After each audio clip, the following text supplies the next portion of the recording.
इस वक्त हम ब्लॉक डेवलपमेंट ऑफिसर काहरा के दफ्तर के बाहर मौजूद हैं और इस वक्त काफ़ी आवाम जो है यहाँ पर एहतजाजी मुजाहरे कर रहे हैं और बता रहे हैं कि जो पिछले सालों से यहाँ पर एम्बेजलमेंट यानी कि जो सरकारी खजाने से रकूमात गबन हुई है वो आखिर किसी के खाते में चली गई। लेकिन अफसोस का मकाम है कई रोज़ से ये एहतजाजी मुजाहरे और ये बातें जो है आप तक पहुँचाने की कोशिश करते हैं और बताने की कोशिश करते हैं कि आखिर इंतज़ामिया जो है इस पर कार्रवाई क्यों नहीं करती है। लेकिन जब कार्रवाई नहीं होती है तो इन लोगों को मजबूरन तौर पर जो है सड़कों का जो है रुख करना पड़ता है। इस वक्त मेरे पीछे आप जो लोग पीछे देख रहे हैं ये इलाका टाटा, काहरा, बटोगड़ा या फिर अन्य पंचायतों से जो है मलानू पंचायत से है, गोयला पंचायत से या टाटा पंचायत से, अन्य पंचायतों से यहाँ पर जमा हुए और गुहार लगा रहे हैं कि इंतज़ामिया जाग जाए और उन लोगों की जो एम्बेजलमेंट हुई है, जो पैसा सरकारी खजाने से गबन हुआ है, उन लोगों तक पहुँचाया जाए जो लोग इसके हकदार थे। आइए हम इनसे बातचीत करते हैं और क्या कुछ कहना है इन तमाम लोगों का कि जो यहाँ पर एहतजाजी मुजाहरे कर रहे हैं। तारिक भाई, आप भी जो है इस एहतजाज का हिस्से हैं और क्या कहना चाहेंगे और क्या कुछ अपील रहेगी इंतजामिया से? इतनी एम्बेजलमेंट यानी सरकारी खजाने से इतना पैसा गबन हुआ है, क्या कुछ अपील रहेगी इंतजामिया से? देखो, इंतज़ामिया बखूबी जानते हैं। डीसी साहब तो मुझे बिल्कुल अच्छी तरह से जानते हैं, उनको मेरा पता है, मैंने उनके पास भी विज़िट किया, उनके नॉलेज में ये सारी बात है ऑलरेडी। व्हाट्सएप के ज़रिए से, मतलब सोशल मीडिया के ज़रिए से भी, मीडिया के ज़रिए से भी मैंने उन तक ये बात पहुंचाई, बहुत पहले से उन तक ये बात पहुंचा। डीसी साहब बहुत ग्रेट पर्सन है, हम उनसे उनके लिए फ़ख्र महसूस करते हैं कि बहुत अच्छे, मतलब बहुत अच्छे पर्सन हैं डीसी साहब, बहुत अच्छे ऑफिसर हैं, अपनी ड्यूटी सारे इंजाम है वो।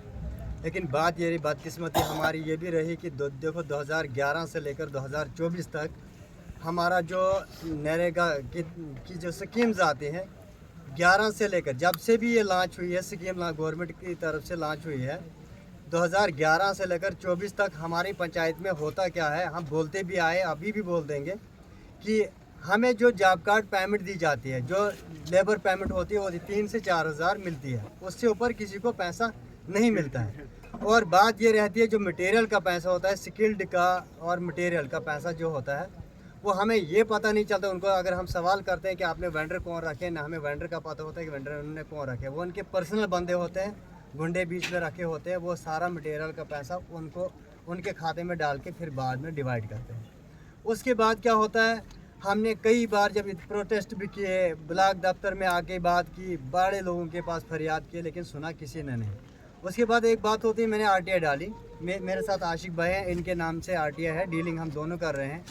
3.5 महीने हो गए, डीसी साहब के पास भी विज़िट किया, उनके नॉलेज में भी ये बात रखी, एसीडी साहब के नॉलेज में भी, एडिशनल डीसी साहब के नॉलेज में भी, और बीडीओ साहब के पास मैंने कम से कम 10 बार चक्कर लगाए होंगे, उससे ज़्यादा ही।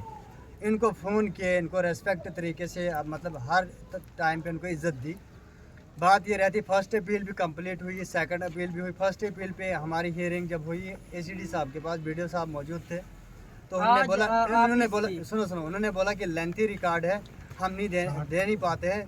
बात ये हुई, मैंने उनको बताया हमारे पास भी इतना रिकॉर्ड है, हमें ऑफिशियली रिकॉर्ड चाहे, बहुत ज़रूर इसकी ज़रूरत है, हमें तभी मांग रहे हैं। देखो एक बात बीच में और है ना, जब हमने इनसे बात की, इनका टिपड़ा निकाला, अकाउंट्स निकाले, इसके बावजूद भी सरपंच जो बिफोर 10 ईयर्स मोहम्मद रमज़ान साहब थे, उन्होंने मुझे प्रेशराइज करने के लिए, मुझे दबाने के लिए पुलिस चौकी में आकर एप्लीकेशन दी। एप्लीकेशन में उन्होंने ये बताया कि इन्होंने मेरे खिलाफ इल्ज़ाम लगाया है कि इतने लाख से इनके अकाउंट से हुए। वो अकाउंट जो ऑफिशियली अकाउंट है। आपको मैं रोकना चाहूँगा, जो आप उन पर इल्ज़ामात अगर लगाते हैं जी तो क्या वो कल की डेट में आप साबित कर पाएंगे? साबित ऑलरेडी पुलिस के सामने मैंने कर दिया, वो उनका ही अकाउंट है और सेक्रेटरी नूर मोहम्मद का है। वो जो अकाउंट निकाले ऑफिशियली अकाउंट है, उस अकाउंट की डिटेल जो है वो सरपंच मोहम्मद रमज़ान और सेक्रेटरी नूर मोहम्मद का है।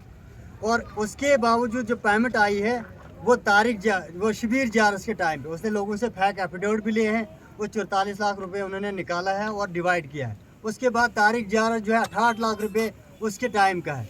उसके बाद बशीर जारस है, उसकी लाइबिलिटी है, वो भी दावा करते हैं 2000 लाइबिलिटी है, लेकिन लाइबिलिटी है जो बशीर जारस के पास है वो 50 मिनिमम 1 करोड़ है, मिनिमम 1 करोड़ है 21 से लेकर 2024 तक।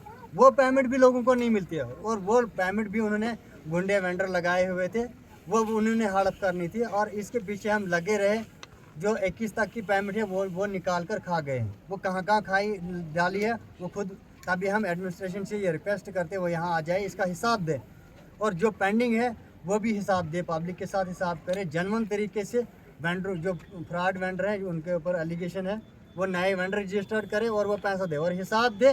2011 से लेकर 24 तक हिसाब क्लियर करेंगे तो हम यहाँ से उठेंगे। हमारा मकसद ही यही है कि हमने एक प्रोटेस्ट तभी किया है, हम पीसफुल प्रोटेस्ट करेंगे। हम तब तक यहाँ से नहीं हिलेंगे जब तक ना 2011 से लेकर 21 तक गरीब का हिसाब मिलेगा, गरीब को मजदूरी मिलेगी, तब तक हम यहाँ से नहीं उठेंगे। हमारा मकसद ही यही है। चलिए आगे भाई, आप इस प्रोटेस्ट को लीड कर रही हैं, क्या कुछ जो है आने वाले वक्त में इस एहतजाज को लेकर जो है क्या रिजल्ट निकल कर आएगा? क्या इन आवाम के साथ इंसाफ हो पाएगा या नहीं? देखिए बिलाल भाई, मैं आपको साथ दूंगा, यहाँ पे पूरी गरीब लोग हैं, इसमें अमीर कोई भी नहीं है जिन्होंने इस ऐसी धूप में वहाँ पर काम किया है। पहली बात, जब पंचायत में वेंडर लगाए जाते हैं, जिनको वेंडर बनाया जाता है, वो आम लोगों को बोला जाता है कि आपके वार्ड का वेंडर ये है, मतलब आपके काम का वेंडर फलानी आदमी है, जो कि गरीब लोगों को नहीं बताया गया कि ये वेंडर है आपका। बिल्कुल गबंद नाम, कोई पता नहीं। आज तक लोगों को पता नहीं है वेंडर कौन है वेंडर का। पेमेंट वेंडर के खाते में चली गई, अब गरीब आदमी उसको डंडा लेके तो नहीं जाएगा, बोलेगा मेरी पेमेंट दे। वो वेंडर के खाते में से डिवाइड होती है, और डिवाइड होती है वो जीआरएस भी खाता है अकॉर्डिंग टू ब्लॉक। मैं नहीं बता रहा हूँ, ये जीआरएस बोलते हैं कि वो जो पेमेंट होती है वो हम वीडियो को भी कमीशन देते हैं, एसीडी को भी देते हैं, और डीसी साहब को 2% देते हैं। एक बात।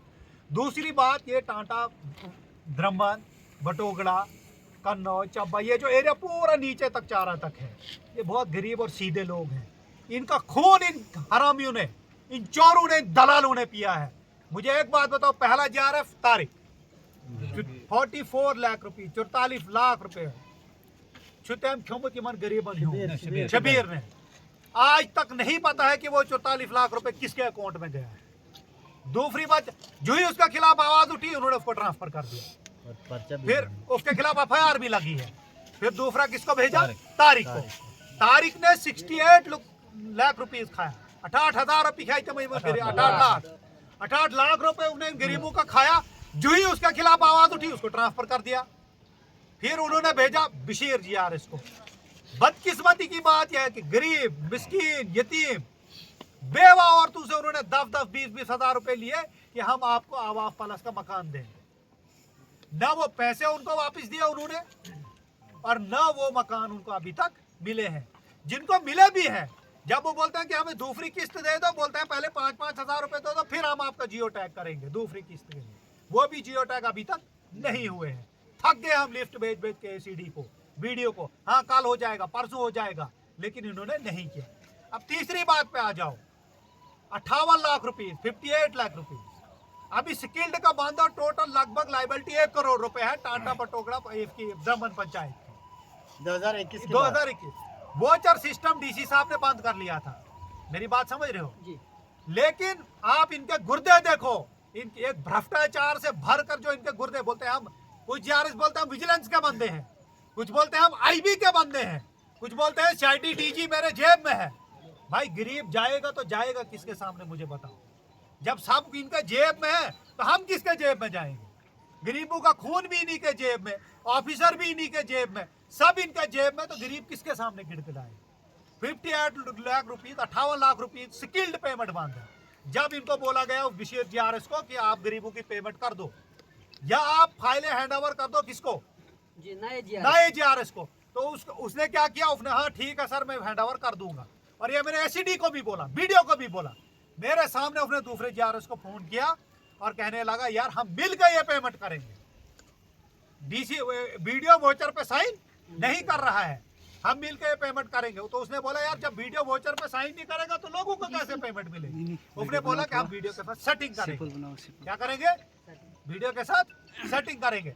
अगर वोचर वीडियो काट देता है तो इन ग्रुपों का स्किल्ड में से 58 लाख, 58 लाख रुपए में से 18 लाख रुपए कटता है, उसका जिम्मेवार कौन है?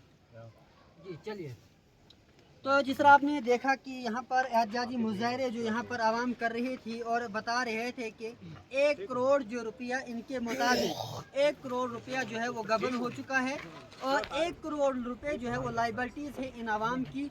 और अब देखने वाली ये बात है कि क्या वीडियो कहरा एसीडी डोडा अपनी कुर्सी आज बचाने वीडियो के यहाँ लिए नहीं है। बचाने के लिए क्या कुछ कार्रवाई करते हैं, क्या वो आवाम का पैसा वापस देते हैं या फिर अपनी कुर्सी बचाने के लिए हायर अथॉरिटीज़ के पास रिश्वत के बदले रिश्वत देकर उन्हें बचाएंगे।